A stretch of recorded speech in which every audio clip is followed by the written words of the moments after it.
Introducing the ultimate morning indulgence, the crispy egg cheese toast.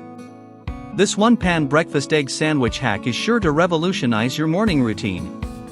Heat a non-stick pan over medium heat and lightly grease it with butter or cooking spray.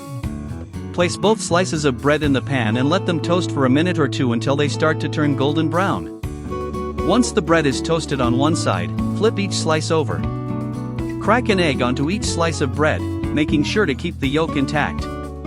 Sprinkle some salt and pepper over the eggs to season them. Let the eggs cook for a couple of minutes until the whites are set but the yolks are still runny. Sprinkle the shredded cheese over the eggs and let it melt for another minute. Carefully fold each slice of bread in half to form a sandwich, making sure the egg and cheese are enclosed. Press down gently on the sandwich with a spatula to help the cheese melt and the sandwich hold together.